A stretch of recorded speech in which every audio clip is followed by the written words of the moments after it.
अच्छा, सपोज तुमने 5 सब्जेक्ट्स के एग्जाम दिए, ठीक है, और अगर बोला कि या किसी भी एक पेपर को दिया, सपोज बोला getting at least 33 marks is your success, then you are pass. ठीक है, तो एटलीस्ट 33 मार्क्स मिला तब तुम पास हो। ठीक है, तो अगर देखा जाए एक पेपर की अगर बात करें तो नहीं, ये एग्जैक्टली फ्रेम नहीं हो।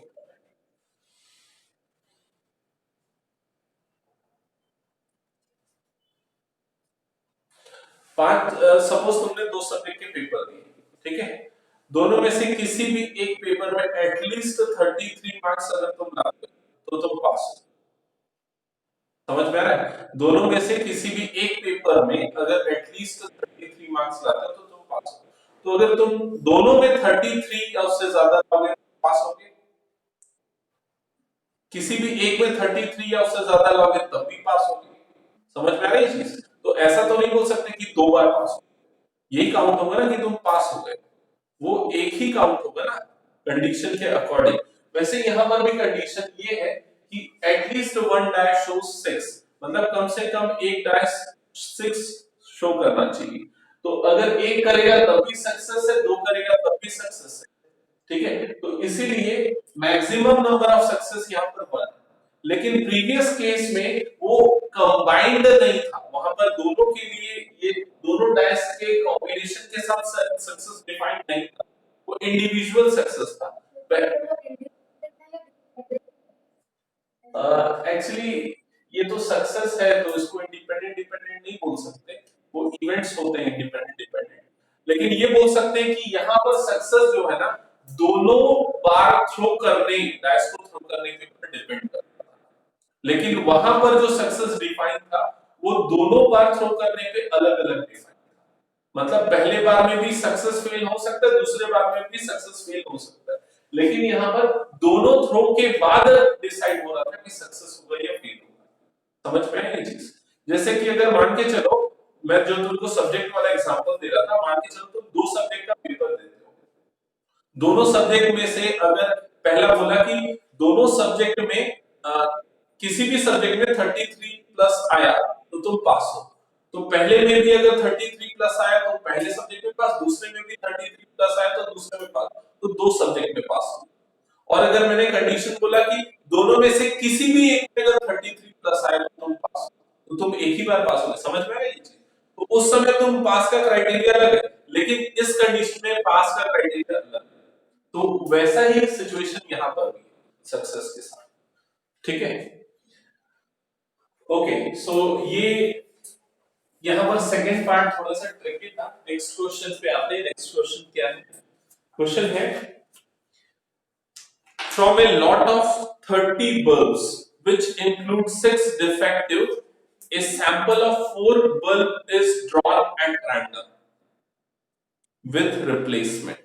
अब ये विथ रिप्लेसमेंट समझना ना, 30 बल्ब है, 6 डिफेक्टिव है, तो पहले मैं यहाँ पर एक रफर कर लेता हूँ। 30 हो गए टोटल, जिसमें से 6 डिफेक्टिव हो गए, बाकी 24 जो है वो नॉन डिफेक्टिव हो गए, 24 नॉट डिफेक्टिव हो गए। ठीक है, और इसमें से कितने बल्ब्स हम निकाल रहे हैं? 4 बल्ब्स। तो इसमें से 4 बल्ब्स निकाल रहे हैं, मतलब पहला बल्ब निकाले, फिर उसके बाद उसको वापस कर दिए, क्योंकि विद रिप्लेसमेंट है, 2 3 ऐसे करते हुए 4 बार ये परफॉर्म कर रहे हैं। Find the probability distribution of number of defective bulbs। तो number of defective bulbs के लिए probability distribution निकालना है। तो देखो, जिस भी चीज का प्रोबेबिलिटी डिस्ट्रीब्यूशन निकालना है उसको x देते हैं। तो x क्या है यहाँ पर?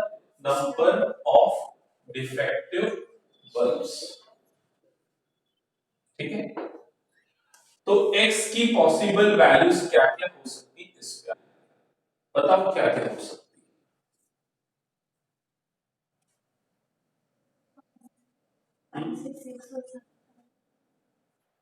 नहीं,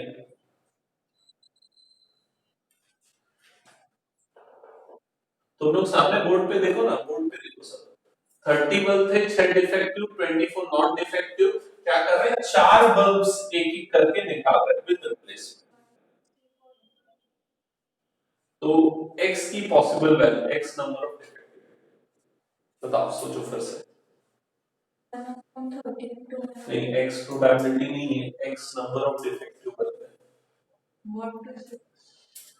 नहीं, 6 बल्ब तो निकाल ही नहीं रहे, हम तो सिर्फ 4 निकाल रहे हैं।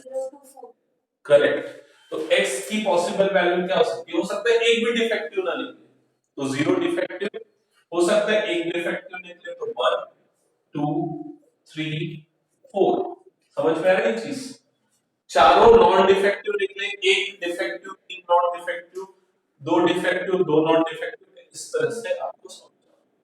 ठीक है, अब इसकी प्रोबेबिलिटी क्या होगी? तो probability of x equals to xi, सो 0 डिफेक्टिव बल्ब निकलने की प्रोबेबिलिटी। सोचो समझो और आंसर करो। एक्सपेरिमेंट समझो, तुमने एक बल्ब उठाया, नॉन डिफेक्टिव निकलना चाहिए, रख दिया। दूसरा बल्ब फिर से उठाया, नॉन डिफेक्टिव निकलना चाहिए, फिर रख दिया। 24/13 वो तो पहली बार में नॉन डिफेक्टिव निकल रहा था। करेक्ट, 24/30 इंटू 24/30 इंटू 24/30, ऐसा 4 बार आएगा। समझ में आ रहा है? या 24/30 और टू द पावर 4। ठीक है, हाँ, क्योंकि विथ रिप्लेसमेंट इसलिए कम नहीं हो रहा है काउंट यहाँ पर। ठीक है, अब एक डिफेक्टिव,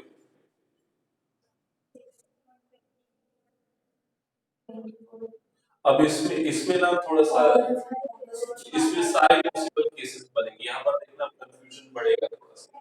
ठीक है, हो सकता है पहली बार डिफेक्टिव निकले, बाकी तीन नॉन डिफेक्टिव निकले, मतलब क्या हो जाएगा 6/30 इनटू 24/30 की पावर 3। आया समझ में?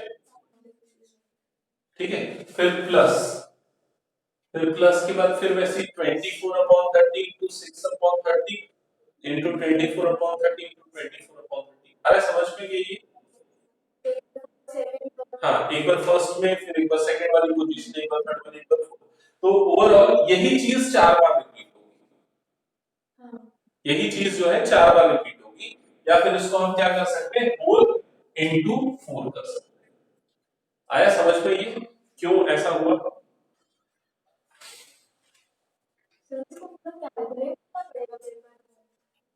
नहीं, ये तो सिंपल है ना, 1/5 हो जाएगा ना, ये 6/5 हो जाएगा, है ना, 6/5 टू द पावर 3, तो ज्यादा कैलकुलेशन नहीं जाएगा। अच्छा, अब टू डिफेक्टिव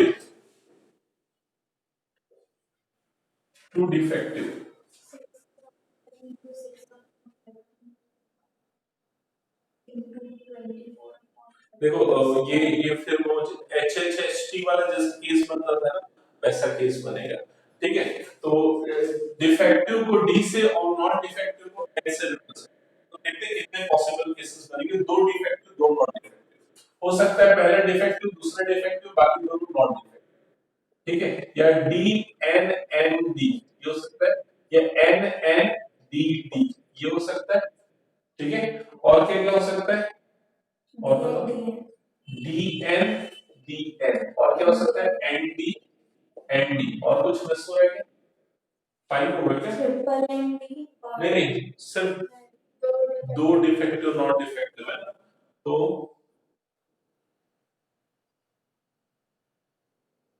ये हो रहा है क्या? बस इतना ही है।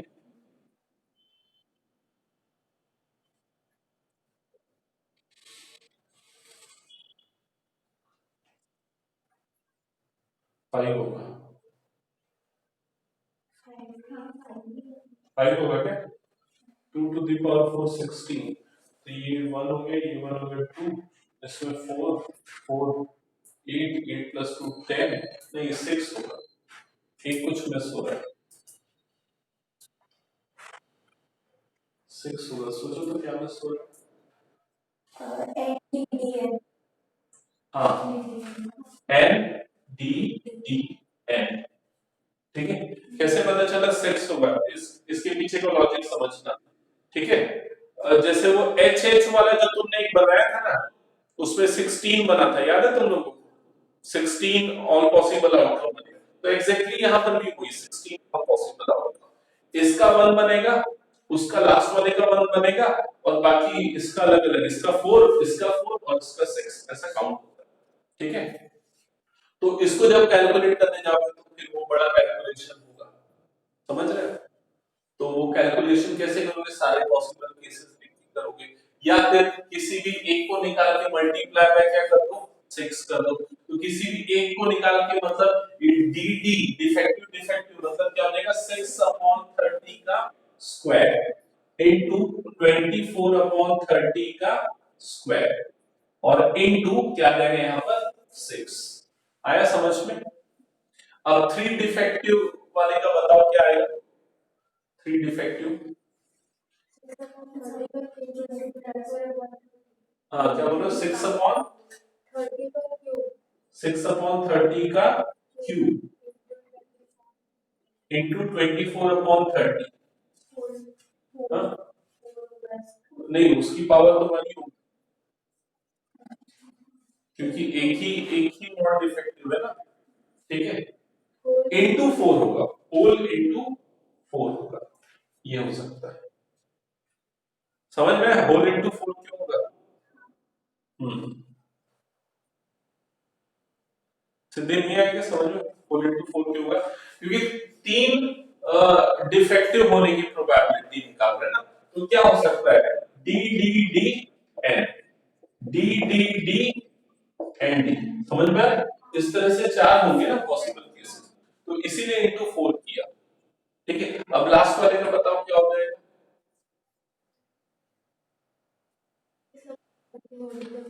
6 upon 30 whole to the power 4। आया क्या समझ में? लेकिन ये बहुत डिफिकल्ट है ना, तो इसके लिए एक शॉर्टकट भी बता रहा हूं मैं। ये अब 4 तक गया तब तो तुमने यहां तक कर लिया, चलो ठीक है, टाइम लगा, 5 तक का काउंट होगा तो और फंस जाओगे, तो उसके लिए है कॉम्बिनेशन, जो हमने क्लास 11 में पढ़ा था। कॉम्बिनेशन अगर आप लोगों को याद होगा NCR, तो ये क्या होता है, n factorial upon r factorial into n minus r factorial, ठीक है ये चीज। तो यहां पर n मतलब कितने बार हम वो ऑपरेशन परफॉर्म कर रहे हैं, तो यहां पर कितने बार कर रहे हैं, 4 टाइम्स परफॉर्म कर रहे हैं, ठीक है। इसमें अभी कितने हम सक्सेस देख रहे हैं, 0 सक्सेस, मतलब 4C0, ठीक है। तो इस केस में 24 upon 30 whole to the power 4 into 4C0, ठीक है। अब यहां पर अगर देखा जाए तो 4C0, 0 मतलब ये नंबर ऑफ डिफेक्टिव बल्ब्स को हम काउंट कर रहे हैं, समझ में आ रही है ये चीज? आउट ऑफ 4 0 डिफेक्टिव,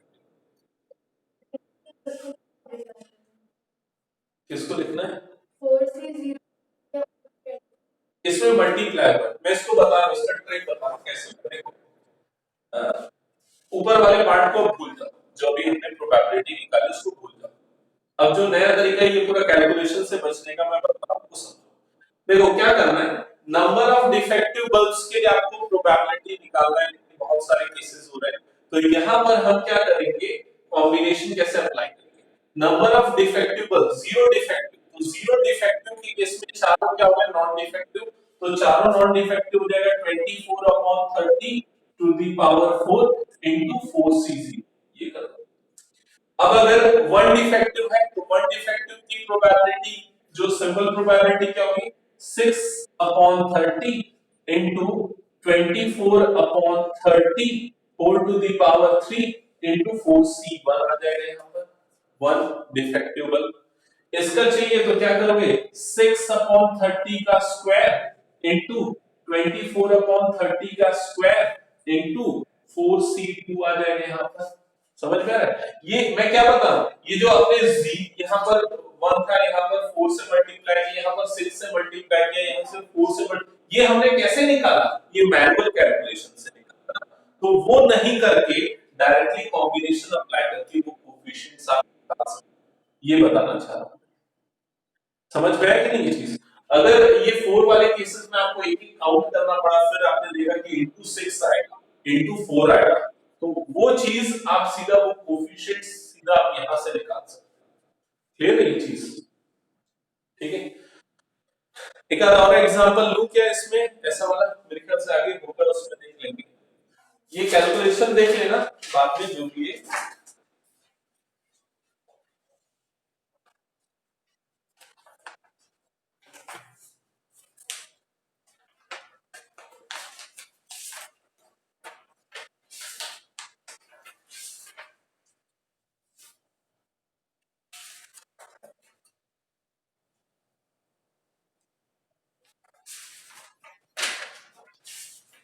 हो गया तो इरेज कर दो इसको।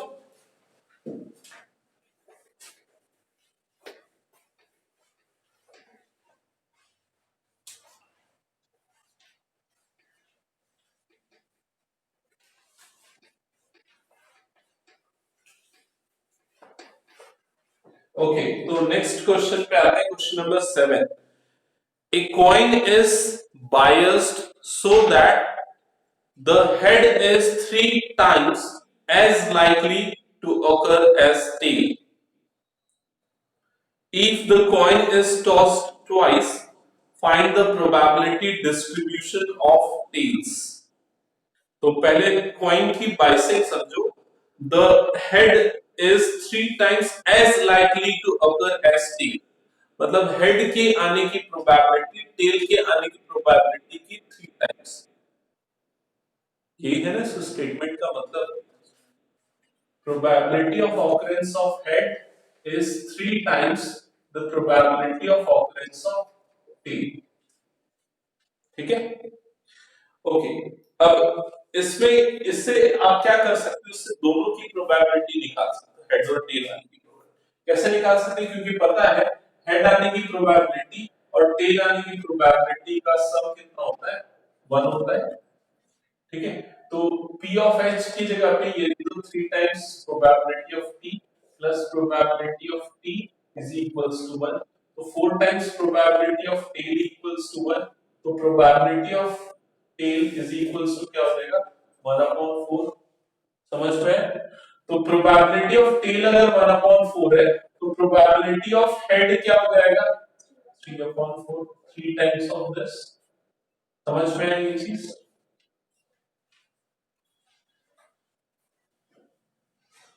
तो ये फर्स्ट लाइन से अभी तक हमने निकाला। आगे लिखा है if the coin is tossed twice. अब कॉइन को 2 बार टॉस कर, तो 2 बार टॉस कर रहे हैं तो सैंपल स्पेस क्या बनेगा, एस। ये बनेगा H H, H T, T H, T T. Sample space में तो कोई फर्क नहीं पड़ेगा। आगे बोल रहा है find the probability distribution of number of tails. तो किसका निकालना है probability distribution, number of tails. तो जो रैंडम वेरिएबल x है वो क्या है यहां पर, नंबर ऑफ टेल्स। क्लियर है? तो बताओ x की पॉसिबल वैल्यूज क्या क्या हो सकती है, 0, 1 एंड 2। अब probability of each random variable, probability of getting 0 tail, बताओ क्या होगा। नहीं, probability of 0 tail in tossing a coin 2 times। Incorrect है अभी भी।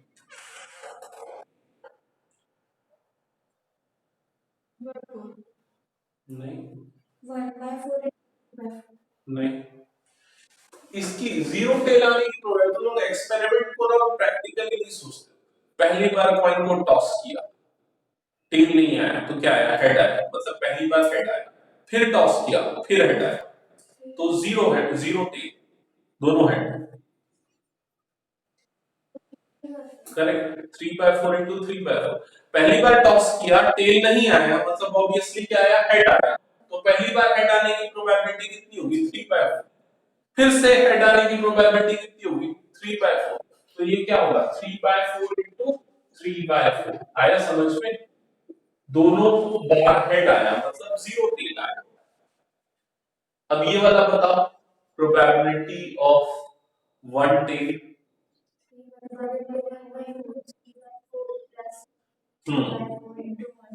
करेक्ट, समझ में आ रहा है? मतलब कि एच टी या टी एच, तो ये क्या होगा 3/4 इंटू 1/4 प्लस 1/4 इंटू 3/4, ठीक है। 1/4 और लास्ट वाले का क्या होगा बताओ? 1/4 इंटू 1/4 इंटू 1/4। अगर आपने सही निकाला है कि नहीं वो कैसे चेक करोगे? सबको कैलकुलेट करके ऐड करके देखो 1 आना चाहिए। अगर नहीं आ रहा मतलब डिस्ट्रीब्यूशन जो प्रोबेबिलिटीज है वो गलत है, ठीक है। ओके, ये हो गया तो इरेज कर रहा हूं। नेक्स्ट क्वेश्चन पे आते हैं। Question number 8। अच्छा, क्वेश्चन नंबर 8 जो है ना, इसी टाइप का क्वेश्चन आज तक अभी तक तो हर बार मैंने लगभग देखा है बोर्ड एग्जाम में, ऐसा वाला क्वेश्चन, ठीक है। तो इसको अच्छे से समझ लो और ऐसे कई एग्जांपल्स भी उसको समझ लो। A random variable x has following frequency distribution: 0, 1, 2, 3, 4, 5, 6, 7 और इसकी प्रोबेबिलिटीज है यहाँ पर 0, k, 2k, 2k, 3k, k square, 2k square and 7k square plus k। First part में क्या हो रहा है? Find the value of k। बताओ कैसे निकालेंगे k की value?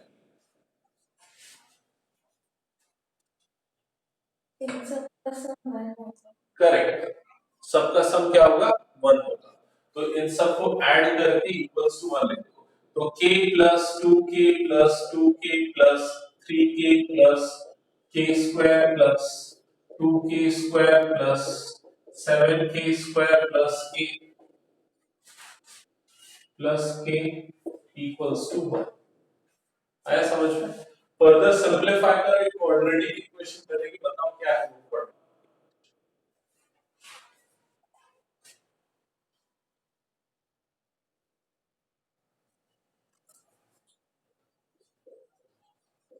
10k plus 10k square minus 1। ये 9 है कि 10k? ठीक है। फर्दर मिडिल टर्म स्प्लिट करके k की वैल्यूज निकालो। Plus 10k minus k minus 1 में स्प्लिट होगा। बताओ k की दो वैल्यूज क्या क्या आ रही है?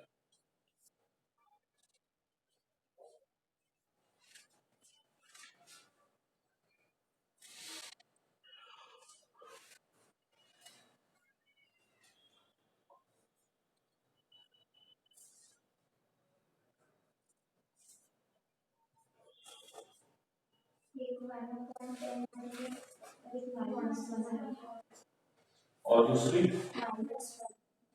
-1। हाँ, तो क्या दोनों सही है या कोई एक सही? प्लस वाली सही, ठीक, ठीक है। ओके, तो फर्स्ट पार्ट हो गया। सेकेंड पार्ट बोल रहा है probability of x less then 3। मतलब जो नीचे वाला 3 से कम, करेक्ट, 3 से कम वाले वैल्यूज की प्रोबेबिलिटी का सम। समझ में आ रहा है ये चीज? मतलब क्या हो जाएगा? k प्लस 2k, तो ये कितना आ जाएगा? 3k। तो k की वैल्यू कितनी है? 1/10, तो ये क्या हो जाएगा? 3/10, ठीक है। फिर उसके बाद क्या बोल रहा है? Probability of x greater than 6, 7k square plus, that is equals to probability of k, probability of 7, that's it, ठीक है। so that is equals to 7k square plus k, value put कर देना k की। Next क्या पूछा? Probability of x greater than 0 less than 3, तो क्या है ये?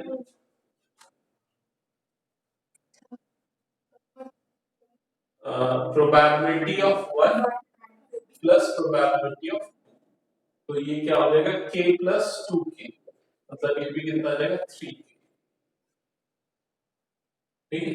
फिर k की वैल्यू पुट कर, ऐसा ये वाला आया एक बार क्वेश्चन। मतलब ऐसे ही क्वेश्चन ज्यादा दिया है इसने के वाला। और इसमें ना ऐसा एक एग्जांपल का एग्जांपल 26 ये मार्क कर लेना, इसको भी बना एग्जांपल 26।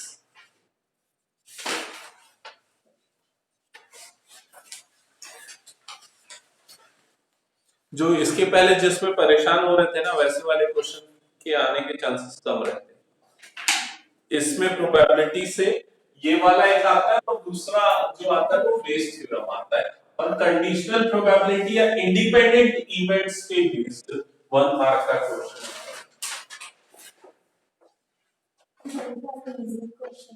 इजी देते हैं और इस बार भी देंगे इजी। अब देखो फिर भी क्या होता है, सैंपल पेपर सॉल्व करो लेकिन तुम लोग सैंपल पेपर उससे का आइडिया मिल जाएगा। Okay, question number 9 again important है, ध्यान से समझना क्या है। द रैंडम वेरिएबल x, ये भी कई बार रिपीट हुआ है, the random variable x has probability distribution p of x given by this k if x equals to 0, 2k if x equals to 1, 3k if x equals to 2, 0 otherwise। ठीक है, determine the value of k। तो देखो ये table के form में नहीं दिया है, ये ऐसा दे, आप इसको टेबल के फॉर्म में लिख सकते हो। तो यहाँ x बना दो, यहाँ पर p ऑफ x बना दो, x की वैल्यू देखो क्या 0 1 और 2, ये देखो 0 1 यू गेट 2। 0 पे प्रोबेबिलिटी कितनी है k, 1 पे प्रोबेबिलिटी कितनी है 2k, 2 पे प्रोबेबिलिटी कितनी है 3। आया समझ में? अब k की वैल्यू निकाल लो, बताओ क्या आएगी, बताओ k की वैल्यू कितनी आएगी। k की वैल्यू है 1/6। ठीक है, फिर उसके बाद सेकेंड पार्ट में क्या पूछा है, probability of x less then 2, मतलब k plus 2k, k plus 2k मतलब क्या देगा 3k, मतलब क्या देगा 1/2, 3/6 1/2। फिर उसके बाद पूछा probability of x less than और इक्वल्स टू 2, मतलब ये 1 आएगा। ठीक है, फिर पूछा probability of x greater than और इक्वल्स टू 2, नहीं सर अदरवाइज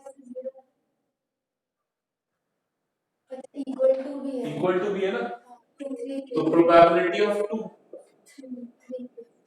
3k 3/6।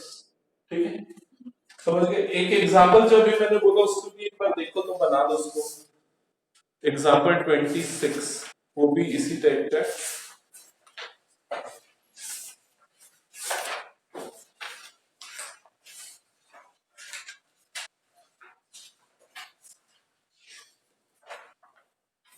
यहाँ पर थोड़ा सा डिफरेंस है, वो x के फॉर्म में दिया तो समझ जाओ उसको, ट्राई करो।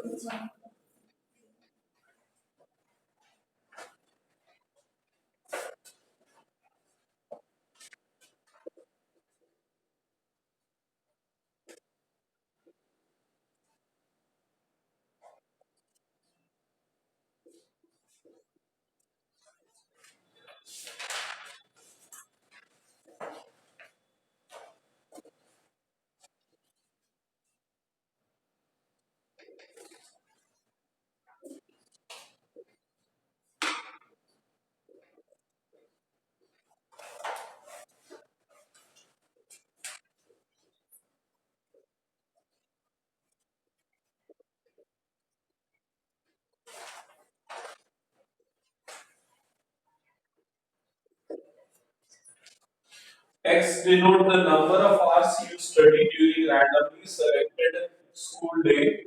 The probability that X can take the values X, small x, has the following form, where K is some unknown constant. Find the value of K. तो सबसे पहले जो X की possible values होगी वो क्या क्या होगी, देखिए बताओ 0 से 4 तक। ठीक है, तो 0 1 2 3 एंड 4। ठीक है, अब इसकी प्रोबेबिलिटी क्या है? प्रोबेबिलिटी ऑफ जीरो, जीरो की प्रोबेबिलिटी तो डायरेक्टली गिवन है 0.1। समझ में? 1 की प्रोबेबिलिटी कितना होगा?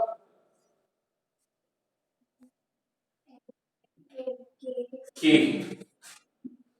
k x है तो x की वैल्यू तो 1 है ना, तो k। 2 की क्या हो जाएगी? 2k। 3 की क्या हो जाएगी? 2k। और 4 की क्या हो जाएगी? k। आया समझ? ये बना लो, फिर आगे तो बन जाएगा। अच्छा, इसमें सेकंड पार्ट क्या पूछा है? What is the probability that you can study at least 2 hours? इसका आंसर करो। What is the probability that you study at least 2 hours? इसका मतलब क्या है? Probability of x greater than और इक्वल्स टू 2। आया समझ में? तो मतलब 2k प्लस k, ये सम करो। ठीक है, और उसके बाद पूछा एग्जैक्टली 2 आवर्स, तो हाँ, probability of x equals to ये निकालो। फिर पूछा है एट मोस्ट 2 आवर्स, मतलब probability of x less than और इक्वल्स टू 2। ठीक है,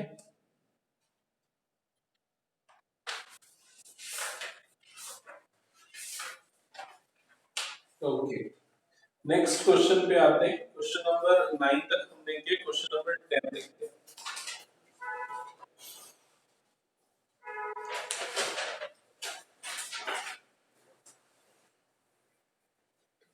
क्वेश्चन नंबर 10 पढ़ो। Mean number of heads. अच्छा, मीन है ना, तो इसको छोड़ो, ये हट गया है। Question number 11, Dice are thrown simultaneously. If x denotes the number of sixes, find the expectation of x. हाँ, ये भी हट गया। एक्सपेक्टेशन का मतलब होता है मीन। ठीक है, तो ये भी हट चुका है। 12th में क्या? 12th में भी एक्सपेक्टेशन निकाला, e अंडर ब्रैकेट x मतलब मीन, वो भी हट गया है। 13th variance and standard deviation हट गया, वो भी। 14th भी हट गया, मीन वेरिएंस स्टैंडर्ड डेविएशन। 15 में भी मीन और वेरिएंस निकालना है। 16 पढ़ना एक बार। अच्छा, वो भी मीन है ना। 17 वो भी मीन वाला हट गया। ठीक है, तो इतना ही। इसके बाद वाला जो बर्नौली स्टार है वो तो पूरा हट चुका है।